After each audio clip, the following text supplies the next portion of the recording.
Neo colonialism के कई रूप हैं। दोस्तों, इसका एक बेहद महत्वपूर्ण पहलू यह भी है कि किस प्रकार से विकसित देश, विशेषकर कि वो देश जिन्होंने एक समय पर न जाने विश्व के कितने ही देशों पर अवैध रूप से शासन किया, वहां गए, उन देशों को बाकायदा कॉलोनाइज किया, उन देशों पर कब्जा किया और वहां के मूल निवासियों पर तमाम तरीके के अत्याचार किए, तो किस प्रकार से ये विकसित देश आज के समय में भी मीडिया के एजेंडे की सेटिंग करते हैं, फिक्सिंग करते हैं। यानी जितना भी अंतर्राष्ट्रीय मीडिया का सिस्टम है, तंत्र है, वो एक प्रकार से इन विकसित देशों के नियंत्रण में है और यही निर्धारित करते हैं कि किन मुद्दों पर न्यूज बननी चाहिए, किन मुद्दों पर न्यूज नहीं बननी चाहिए। तो इस पूरे कंट्रोल मैकेनिज्म का, जो इंटरनेशनल मीडिया कंट्रोल मैकेनिज्म है, जिसे एलीट कंट्रीज कंट्रोल करती है, नियंत्रित करती हैं, इसका ध्येय क्या है, उद्देश्य क्या है?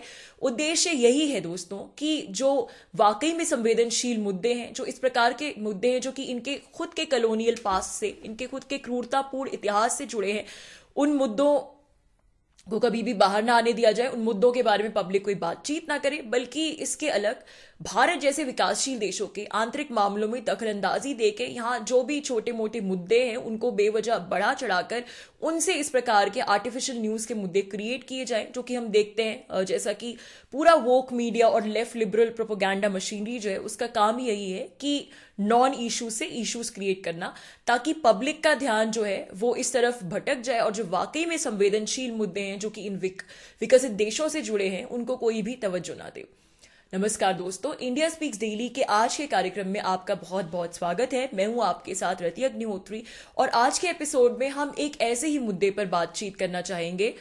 ये मुद्दा है ऑस्ट्रेलिया के मूल निवासियों के अधिकारों का मुद्दा। ऑस्ट्रेलिया के मूल निवासी यानी वहां के इंडिजिनस पीपल्स, ऑस्ट्रेलिया के मूल निवासी आजकल सुर्खियों में हैं। इसके पीछे वजह क्या है? वजह यह है कि ऑस्ट्रेलिया की सरकार ने एक निर्णय लिया है कि अगले कुछ महीनों में ऑस्ट्रेलिया में एक रेफरेंडम होगा। रेफरेंडम यानी ऑस्ट्रेलिया एक प्रकार का एक डेमोक्रेटिक वोट होता है कि ऑस्ट्रेलिया के नागरिक जो है वो इस बात को लेकर वोट देंगे कि क्या ऑस्ट्रेलिया की पार्लियामेंट में, ऑस्ट्रेलिया की संसद में जो वहां के मूल निवासी हैं उनको लेकर एक अलग इंडिजिनस पीपल्स वॉइस होनी चाहिए या नहीं। कहने का अर्थ यह है कि अगर ये रेफरेंडम पास हो गया तो हम साफ साफ शब्दों में समझ सकते हैं कि इस रेफरेंडम के पास होने पर ऑस्ट्रेलिया के मूल निवासी, वहां के इंडिजिनस पीपल्स की एक बाकायदा कमिटी बनेगी जिसको इंडिजिनस पीपल्स वॉइस के नाम से जाना जाएगा और पार्लियामेंट में जो कोई भी डिस्कशंस होते हैं, पॉलिसी डिस्कशंस होते हैं, जो भी लॉज बनेंगे विशेष करके मूल निवासियों के संदर्भ में, जिसका सीधा सरोकार उनके अधिकारों से है, उनके जीवन से है, तो उन डिस्कशंस को लेकर इस कमिटी के पास अधिकार रहेंगे कि वो पार्लियामेंट को, ऑस्ट्रेलिया की पार्लियामेंट को सजेशंस दे सके, विमर्श दे सके। लेकिन हाँ, ये कमिटी सिर्फ एक एडवाइजरी कमिटी होगी और इसका कोई भी डिसीजन बाइंडिंग नहीं होगा। मतलब मूल निवासियों के जो रिप्रेजेंटेटिव्स होंगे, जो इस कमिटी के सदस्य होंगे, वो पार्लियामेंट को सजेशन जरूर दे सकते हैं, लेकिन ये सजेशंस मानना ना मानना वो ऑस्ट्रेलिया की पार्लियामेंट के ऊपर होगा। तो बहरहाल इस रेफरेंडम को लेकर और इस इंडिजिनस पीपल्स वॉइस को लेकर बहुत से मत हैं, बहुत सी बातें कही जा रही हैं। आपको तमाम तरीके की बातें अंतर्राष्ट्रीय मीडिया में भी देखने को मिलेंगी। बहुत से लोग तो ये कह रहे हैं कि ऑस्ट्रेलिया के इतिहास में अगर ये रेफरेंडम पास हो गया और इस प्रकार की ये कमिटी इंडिजिनस पीपल्स वॉइस बन गई तो ये एक ऑस्ट्रेलिया के इतिहास में मील का पत्थर होगा, क्योंकि इसका सीधे सीधे शब्दों में ये अर्थ होगा कि ऑस्ट्रेलिया ने पहली बार वहां के मूल निवासियों को, ओरिजिनल इनहैबिटेंट्स को संवैधानिक अधिकार दिए हैं, उन्हें मान्यता दी है, उन्हें स्वीकृति दी है। तो वहीं दूसरी तरफ इसके बहुत से आलोचक भी हैं जिनका मानना है कि इस कमिटी में सिर्फ कोई रियल पावर नहीं मिलेगी मूल निवासियों को और ये सिर्फ एक प्रोपोगेंडा मात्र है। अब इस विवाद के बारे में भी हम आगे चलकर चर्चा करेंगे, लेकिन इससे पहले हमारे लिए ये जानना जरूरी है कि ऑस्ट्रेलिया के मूल निवासी या इंडिजिनस पीपल्स कौन है और ऑस्ट्रेलिया का इतिहास क्या है मूल निवासियों के संदर्भ में। तो दोस्तों, करीब 40-50 हजार वर्ष पूर्व ऑस्ट्रेलिया के मूल निवासी ऑस्ट्रेलिया की धरती के वंशज थे। यानी जिस देश को आज हम ऑस्ट्रेलिया के नाम से जानते हैं, जो कि द्वीपों का समूह है विभिन्न प्रकार के, उस देश पर मूल निवासियों का ही शासन था। विभिन्न प्रकार के इंडिजिनस ट्राइब्स थे जो इन आइलैंड्स पर रहते थे। तो ऑस्ट्रेलिया आप कह सकते हैं कि इन्हीं मूल निवासियों का, इंडिजिनस पीपल्स का देश था ऑस्ट्रेलिया। लेकिन फिर 17वीं शताब्दी की शुरुआत में यहाँ पहले यूरोपियन एक्सप्लोरर का आगमन हुआ और जाहिर सी बात है कि जैसे यूरोपियन एक्सप्लोरर्स का यहाँ आगमन शुरू हुआ तो यहाँ कॉलोनाइजेशन का सिलसिला शुरू हुआ। फिर 18वीं शताब्दी में फिर 17वीं शताब्दी में यूरोपियन एक्सप्लोरर के आगमन के बाद ही ब्रिटिश एक्सप्लोरर्स का आगमन भी यहाँ शुरू हो गया। तो जहां ब्रिटेन पहुंचा वहां कॉलोनाइजेशन तो होना ही है, ये तो जाहिर सी बात है। फिर 18वीं शताब्दी में 18वीं शताब्दी के अंत तक ऑस्ट्रेलिया की धरती पर पहला ब्रिटिश सेटलमेंट भी बन गया, यानी ऑस्ट्रेलिया की कॉलोनाइजेशन का प्रोसेस शुरू हो गया। फिर 19वीं शताब्दी में विधिवत तरीके से इस देश का नाम ऑस्ट्रेलिया रखा गया, यानी ब्रिटिश कॉलोनाइजर्स ने जो यहाँ पर शासन स्थापित किया उस पर एक प्रकार से एक औपचारिक मोहर लगा दी गई। यहाँ पर आपके जानने लायक एक बेहद दिलचस्प बात यह भी है कि ऑस्ट्रेलिया ये जो देश बना ये एक पीनल कॉलोनी या कॉन्विक्स कॉलोनी के आधार पर बना, यानी कि ब्रिटेन और आयरलैंड की जेलों में जो असंख्य कैदी थे, लाखों कैदी थे, लाखों की संख्या में इन कैदियों को ऑस्ट्रेलिया में डिपोर्ट किया गया, इन आइलैंड्स में डिपोर्ट किया गया एक सजा के तौर पर। तो आप सोच सकते हैं कि किस प्रकार का ये देश रहा होगा कि इसकी नींव ही एक पीनल कॉलोनी या कन्विक्स कॉलोनी के उसमें पड़ी और बहुत समय तक इन कैदियों को डिपोर्ट किया जाता रहा और काफी समय बाद जो है ये प्रक्रिया ये सिलसिला रुका। तो इसलिए आज भी इसके जो ऑस्ट्रेलिया की जो फाउंडिंग है, ऑस्ट्रेलिया की जो नींव पड़ी, उसको एक इस देश को एक कन्विक्स कॉलोनी या पीनल कॉलोनी के नाम से जाना जाता है। फिर कहीं 1986 में जाके ऑस्ट्रेलिया पूरी तरह से एक स्वतंत्र राष्ट्र बना, यानी पूरी तरह से ब्रिटेन से अलग हुआ। यानी 1986 तक किसी न किसी रूप में ऑस्ट्रेलिया ब्रिटेन से नियंत्रित था, ब्रिटेन द्वारा संचालित था और पूरी तरह से एक स्वतंत्र राष्ट्र नहीं था। तो आप सोच सकते हैं कि ऑस्ट्रेलिया के मूल निवासियों ने किस प्रकार की यातनाएं सही होंगी, किस प्रकार के अत्याचार झेले होंगे, और जिनके पूर्वजों का वो देश था, वो धरती थी, आज हाल ये है उनकी इस प्रकार से क्लिनजिंग हुई कि मात्र 3 या 4% जनसंख्या का कॉन्स्टिट्यूट करते हैं ये मूल निवासी आज के समय में, आज के संदर्भ में। तो ऑस्ट्रेलिया का इस पूरी समय सीमा के बीच ऑस्ट्रेलिया का पूरा डेमोग्राफिक बदल गया और आज ऑस्ट्रेलिया के जितने भी इनहैबिटेंट्स हैं, अधिकतर नागरिक जो हैं वो श्वेत वर्ण के हैं, कॉकेशियन रेस के हैं।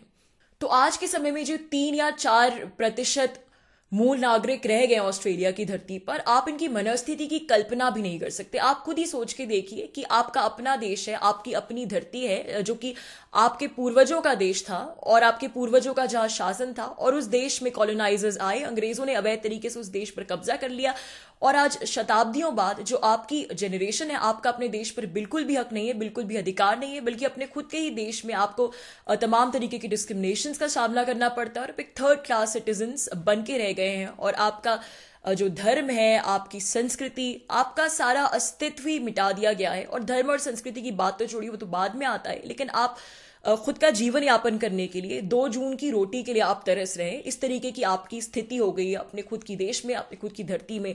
तो दोस्तों, कल्पना करना भी मुश्किल है और कल्पना करते ही दिल दहल उठता है, बिल्कुल एक सिहरन सी उत्पन्न हो जाती है। इस प्रकार की दर्दनाक कहानी है ऑस्ट्रेलिया के ओरिजिनल इनहैबिटेंट्स की, यहाँ के इंडिजिनस पीपल्स की। अब मैं आपको एक डॉक्यूमेंट्री के बारे में बताना चाहूंगी जो कि ऑस्ट्रेलिया के जाने माने जर्नलिस्ट, विश्वविख्यात पत्रकार जॉन पिल्जर ने बनाई है, जो कि एक पत्रकार भी है, डॉक्यूमेंट्री फिल्म मेकर भी है। 80 वर्ष से भी ज्यादा इनकी उम्र है। तो पिछले कई वर्षों से, पिछले लंबे समय से ये इंडिजिनस पीपल्स के अधिकारों के क्षेत्र में काम करे। इन्होंने तमाम इंटरव्यूज लिए हैं और अलग अलग टाइम पीरियड्स पर ये इंटरव्यूज लिए गए हैं। तो ये डॉक्यूमेंट्री है जो आप सभी को जरूर देखनी चाहिए। जैसा कि मैंने कहा कि मैं लिंक भी आपको डिस्क्रिप्शन सेक्शन में दे दूंगी और इसके स्क्रीनशॉट्स भी दिखाऊंगी। तो जॉन पिल्जर की इस डॉक्यूमेंट्री में ऑस्ट्रेलिया के मूल निवासियों की यथास्थिति का इतना मार्मिक चित्रण है कि इसे देखकर आपका दिल बिल्कुल दहल उठेगा। इस समय वो किस प्रकार से रहते हैं, आज के समय में किस प्रकार से वो गेटोज में रहते हैं, दुनिया के इतने बड़े एक विकसित देश में, जिस देश के पास इतना पैसा है कि मैं और आप तो हिसाब भी नहीं लगा सकते, इतने बड़े विकसित देश में वहां के मूल निवासी इतना यातनापूर्ण जीवन व्यतीत करते हैं, इतनी अनहाइजीनिक कंडीशंस में। आप देखेंगे कि जिस प्रकार से किसी भी गरीब देश में या विकासशील देश में रिफ्यूजी रहते हैं, उससे भी बदतर हालात में ये मूल निवासी रहते हैं। टूटे फूटे घरों में रहते हैं या फिर टेंट्स में रहते हैं। बेसिक सुविधाओं का, मूलभूत सुविधाओं का अभाव है, ना कोई इंफ्रास्ट्रक्चर है और बहुत ही अनहाइजीनिक कंडीशंस में रहते हैं। और इसलिए इस डॉक्यूमेंट्री में एक बेहद चौंका देने वाला आंकड़ा भी आपको बताया गया है कि जितने भी ऑस्ट्रेलिया के मूल निवासी जो भी आज बचे हैं, उनमें से 1/3 लोग यानी 1/3 जो है वो 45 साल की उम्र से पहले ही दम तोड़ देते हैं। यानी 1/3 of indigenous peoples of Australia die before the age of 45। यानी कि इनकी रहने की कंडीशंस इतनी बुरी होती हैं कि तमाम तरीके की बीमारियां हो जाती है और तमाम तरीके की स्वास्थ्य संबंधी समस्याएं इन्हें झेलनी पड़ती है, जिससे इनकी लाइफ एक्सपेक्टेंसी इतनी ज़्यादा कम हो जाती है। तो ये बड़ी अजीब सी बात है, जैसा कि मैंने कहा कि इतने बड़े देश में, इतने विकसित देश में एक समाज का एक वर्ग है जो कि इस प्रकार से रहता है, हाशिए पर रहता है। तो जॉन पिल्जर ने इसमें कॉन्ट्रास्ट भी दिखाया, जैसा कि मैंने कहा उन्होंने अलग अलग समय पर इस कम्युनिटी का चित्रण किया है। तो आज के समय का चित्रण कि आज के समय में इंडिजिनस जो वहाँ के पीपल है वो किस प्रकार से रहते हैं, और फिर कुछ वर्ष पहले के समय का चित्रण है। तो आप जब उन दोनों सिनारियोस को कंपेयर करेंगे तो आप देखेंगे कि कोई खास फर्क नहीं है, यानी इतने वर्षों बाद भी उनकी जो स्थिति है वो ज्यों की त्यों बनी हुई है। तो बहुत से गवर्नमेंट ऑफिशियल्स का, ऑस्ट्रेलिया गवर्नमेंट के ऑफिशियल्स के इंटरव्यू भी लिए हैं जॉन पिल्जर ने, और उनसे बहुत ही तीखे सवाल किए हैं, और किसी भी सवाल का जवाब देने में वो ऑफिशियल्स असमर्थ हैं। वो आपको कैमरे के सामने बिल्कुल बाकायदा घबराते हुए दिखेंगे और गोलमोल जवाब देने का प्रयास करते हैं। लेकिन डॉक्यूमेंट्री देखकर हम सबके दिमाग में, हम सबके जहन में यही प्रश्न उठता है कि आखिर ऐसी क्या बात है कि ऑस्ट्रेलिया की सरकार, ऑस्ट्रेलिया की गवर्नमेंट जो है वो इस इशू को रिजॉल्व नहीं कर पा रही, और ये लोग इस प्रकार से हाशिए पर जीवन व्यतीत कर रहे हैं। तो जवाब यही मिलता है कि हालांकि ये तो डॉक्यूमेंट्री है, इसमें जॉन पिल्जर ने खुद सीधे तौर पर कुछ नहीं कहा, लेकिन इससे हमें यही पता चलता है, यही जानने को मिलता है कि ये मुद्दा सिर्फ एक ह्यूमैनिटेरियन मुद्दा नहीं है। क्योंकि अगर सिर्फ ये ह्यूमैनिटेरियन मुद्दा होता है, फिर विकास से जुड़ा मुद्दा होता, तो फिर फंडिंग से इस मुद्दे को सॉल्व कर दिया जाता। लेकिन ये एक बहुत ही पेचीदा मुद्दा है, एक राजनीतिक मुद्दा है जो कि ऑस्ट्रेलिया के इस दर्दनाक इतिहास से जुड़ा है। और जाहिर सी बात है कि जिस देश की नींव ही वहां के मूल निवासियों के अधिकारों के हनन पर हुई हो, जिसका पूरा फाउंडेशन ही वहां के ओरिजिनल इनहैबिटेंट्स के एनाइलेशन पर हुआ, वो देश भला उनको किस प्रकार से स्वीकृति देगा, वो देश भला उनको किस प्रकार से मान्यता देगा। तो जॉन पिल्जर ने इस डॉक्यूमेंट्री में यही दिखाने की कोशिश की है। और बहुत से जो वहां के मूल निवासी हैं, बहुत से मूल निवासियों के इंटरव्यूज भी हैं, और इंटरव्यूज देख के, जैसा कि मैंने कहा, बहुत ही मार्मिक डॉक्यूमेंट्री है। उन्होंने उसमें बताया कि किस प्रकार से जो ऑस्ट्रेलिया के लोग हैं, जो मेनलैंड के लोग हैं, उनके लिए फिक्र करना तो दूर, उनके लिए चिंता करना तो दूर, वो उनको एक इंसान के रूप में भी नहीं देखते। फिर इसमें जो मेनलैंड ऑस्ट्रेलियंस हैं, यानी कि जो ऑस्ट्रेलिया में श्वेत वर्ग के लोग रहते हैं, जो ऑस्ट्रेलिया के नागरिक हैं अधिकतर, उनके भी इंटरव्यूज दिखाए गए हैं। और आपको देखकर हैरानी होगी कि किस प्रकार का उनका रवैया है। संवेदना तो दूर की बात, उनमें से अधिकतर लोगों को तो ये मालूम ही नहीं कि ऑस्ट्रेलिया का इतिहास क्या है और ऑस्ट्रेलिया के मूल नागरिक कौन है। तो जब उनसे कोई मूल नागरिकों के बारे में प्रश्न पूछता है तो अधिकतर लोग तो बहुत ही रूडली वहां से चले जाते हैं कि उन्हें इस प्रश्न का जवाब नहीं देना, या फिर कैमरे पर ही हंसने लगते हैं। मतलब इतना ज्यादा असंवेदनशील रवैया है कि आप देखकर चकित हो जाएंगे। उनको इस इतिहास के बारे में मालूम नहीं, और अगर मालूम भी है तो इसके बारे में कुछ भी बातचीत नहीं करना चाहते। यानी कि जैसा कि मैंने कहा कि मूल नागरिकों को वहां के नागरिक मानना तो दूर की बात, ऑस्ट्रेलिया के जो मेनलैंड सिटीजन्स हैं वो वहां के मूल नागरिकों को इंसान की तरह भी नहीं देखते। और शायद ये डॉक्यूमेंट्री कहीं ना कहीं हमें यही बताना चाहती है कि जो ऑस्ट्रेलिया के मेनलैंड सिटीजन्स का रवैया है, वही फिर कहीं ना कहीं उनके सरकार के रवैये में भी रिफ्लेक्ट होता है। और आज के समय में 21वीं शताब्दी में हम ऑस्ट्रेलिया में एक प्रकार की एपार्थेड देख सकते हैं, यानी एक प्रकार का एक रंग भेद, एक डिस्क्रिमिनेशन देख सकते हैं, जिसके बारे में कोई बातचीत नहीं होती हमें मीडिया में, जिसके बारे में बिल्कुल सुनने को नहीं मिलता। लेकिन ये एक प्रकार से 21वीं शताब्दी का रंगभेद है, एपार्थेड है। अब रेफरेंडम के सवाल पर वापस आते हुए कि जो आज के समय में ये बातचीत हो रही है कि ऑस्ट्रेलिया की सरकार इस प्रकार का रेफरेंडम कराएगी कि मूल नागरिकों को उनके अधिकार मिले और एक इंडिजिनस पीपल्स वॉइस कॉन्स्टिट्यूट हो ऑस्ट्रेलिया की पार्लियामेंट में। तो जैसा कि मैंने कहा कि खुद जो वहां के मूल नागरिक हैं, जो मूल नागरिकों के पॉलिटिकल रिप्रेजेंटेटिव्स हैं, वो इस मूव की बहुत आलोचना कर रहे हैं, और उनका मानना है कि ये सिर्फ एक प्रोपोगेंडा मात्र है मूल मुद्दों से ध्यान भटकाने के लिए, क्योंकि इस कमिटी के पास कोई रियल पावर्स नहीं होंगी। जैसा कि मैंने कहा कि जो भी कमिटी रेकमेंड करेगी वो बाइंडिंग नहीं होगा। तो ये सिर्फ एक प्रकार का ये दिखावटी कदम है कि बस हमने पूरे विश्व के सामने दिखा दिया कि हाँ, हमें मूल नागरिकों की बहुत चिंता है, और एक प्रकार की ऑस्ट्रेलिया की फेसिंग एक्सरसाइज होगी कि हाँ, दिखाने के लिए हमने मूल नागरिकों को स्वीकृति दे दी, वरीयता दे दी, उनके अधिकार रिकॉग्नाइज कर दिए। जबकि आलोचकों का मानना है कि जो इशू है, जो मुद्दा है, वो इससे कहीं ज्यादा बड़ा है। मुद्दा क्या है? मुद्दा तो ये है कि ऑस्ट्रेलिया के संविधान में सबसे पहले तो कुछ इस प्रकार का संशोधन किया जाए कि इस बात को स्वीकृति मिले, मान्यता मिले कि वहां के मूल निवासी ही ऑस्ट्रेलिया के मूल नागरिक हैं, और फिर कई स्तरों पर इस प्रकार के कदम उठाए जाएं कि ऑस्ट्रेलिया की जो आइडेंटिटी है उसे कॉलोनाइजेशन से धीरे धीरे करके अलग किया जाए और वहां के मूल नागरिकों को एक पॉलिटिकल एजेंसी मिले, पॉलिटिकल पावर मिले तमाम रिफॉर्म्स के जरिए, तमाम रिफॉर्म्स के माध्यम से। क्योंकि आज के समय में, आज के परिप्रेक्ष्य में अगर आप देखें तो ऑस्ट्रेलिया का पूरा इतिहास ही उसके कॉलोनियलिज्म से, उसके ब्रिटिश शासन से जुड़ा हुआ है। बल्कि जो ऑस्ट्रेलिया डे मनाया जाता है, जो कि हाल ही में मनाया भी गया था जनवरी में, वहां पे वो ऑस्ट्रेलिया डे उस दिन मनाया जाता है जिस दिन वहां पे ब्रिटेन ने कॉलोनी स्टैब्लिश की थी, जिस दिन वहां पर ब्रिटेन का झंडा फहराया गया। तो आप सोच सकते हैं कि जब ये राष्ट्र स्वतंत्र है, जब ऑस्ट्रेलिया अब एक स्वतंत्र राष्ट्र बन चुका है, तो 21वीं शताब्दी में भला वो अपनी छवि को, अपनी राष्ट्रीय छवि को इस प्रकार से कॉलोनियलिज्म से जोड़कर कैसे देख सकता है? और अगर देखेगा तो भला उसके मूल निवासियों को अधिकार कहाँ मिल पाएंगे, कैसे मिल पाएंगे? तो यही आलोचकों का मानना है कि इस प्रकार का ये जो रेफरेंडम की बात चल रही है और ये जो इंडिजिनस पीपल्स वॉइस स्टैब्लिश करने की बात चल रही है, ये लोगों के आंखों में धूल झोंकने के बराबर है, जिससे जो वहां के मूल निवासी हैं वो बस चुप हो जाएं, उनके हाथ में एक मिठाई या टॉफी थमा देने जैसी बात है, और जिससे वो आगे चल के अपने अधिकारों के बारे में, अपने वास्तविक अधिकारों के बारे में कोई बातचीत ना करे। तो ये मैंने जिस इश्यू पर बात की है, वीडियो बनाया, इसका मुख्य उद्देश्य यही है कि आपको पता चले कि किस प्रकार से विकसित देश, जैसा कि मैंने वीडियो की शुरुआत में भी कहा था, कि किस प्रकार से विकसित देश ये पूरा गेम खेलते हैं जिसमें वो अंतर्राष्ट्रीय मीडिया एजेंडे को, न्यूज एजेंडे को नियंत्रित करते हैं, और इस गेम में भारत जैसे विकासशील देशों को मोहरा बनाया जाता है, और हमारे यहाँ जो भी छोटी मोटी समस्याएं हैं, जो भी मुद्दे हैं, उनको नमक मिर्च लगाकर, बढ़ा चढ़ाकर फिर अंतर्राष्ट्रीय स्तर पर पब्लिक ऑडियंस को परोसा जाता है कि हाँ, यही मुद्दे हैं और इन्हीं मुद्दों पर आपको ध्यान देना चाहिए,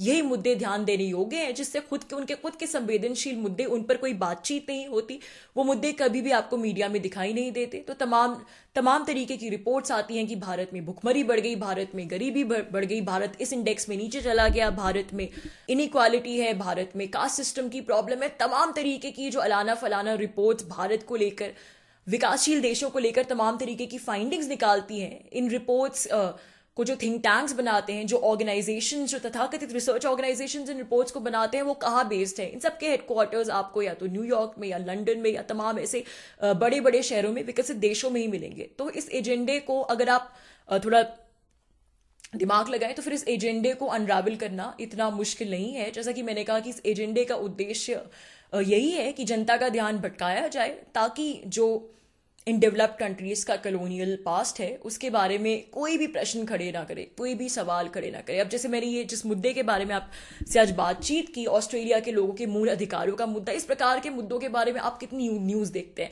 हाँ, आप अगर यूट्यूब पे जाएंगे, खंगालेंगे, तो आपको बहुत सी डॉक्यूमेंट्रीज, बहुत सारा मटेरियल मिल जाएगा, लेकिन चाहे वो मेन स्ट्रीम भारतीय मीडिया हो या अंतर्राष्ट्रीय मीडिया हो, उसमें आपको इस प्रकार की कोई न्यूज़ नहीं दिखती। जहां कोई नेगेटिव न्यूज़ या नकारात्मक न्यूज़ की बात आती है तो वहां पर चाहे या तो भारत हो गया या अफ्रीका हो गया या फिर जितने भी विकासशील देश हो गए, इन्हीं में से मुद्दे उठा के उन मुद्दों को बड़ा करके ढोल पीटा जाता है। जबकि आप सोचिए कि कितना बड़ा मुद्दा है कि ऑस्ट्रेलिया के मूल निवासियों की, उनकी ये दशा, ये दयनीय स्थिति है, और आए दिन प्रोटेस्ट भी होते हैं। अभी हाल ही में ऑस्ट्रेलिया डे जब मनाया गया था तो वहां के मूल निवासियों ने प्रोटेस्ट किया था, इसलिए बहुत से लोगों ने ऑस्ट्रेलिया डे नहीं भी मनाए।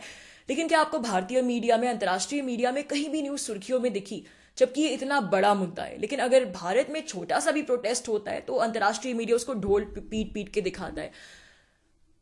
तो मुझे लगता है कि राष्ट्रवादी पत्रकारिता का एक उद्देश्य ये भी है कि ये जो colonial agenda, new colonial agenda आज के समय में चल रहा है, कहीं ना कहीं इस नैरेटिव को ध्वस्त किया जाए और एक ऑल्टरनेटिव नैरेटिव प्रस्तुत किया जाए। इसलिए इस प्रकार के खबरें बनाने का एक उद्देश्य ये भी है, जो कि मैं अपने छोटे से तरीके से इस उद्देश्य को पूरा करने की कोशिश कर रही हूँ। तो दोस्तों, आज के लिए बस इतना ही। आपका बहुत बहुत धन्यवाद। बहुत जल्द मिलेंगे फिर किसी नई खबर के साथ। नमस्कार।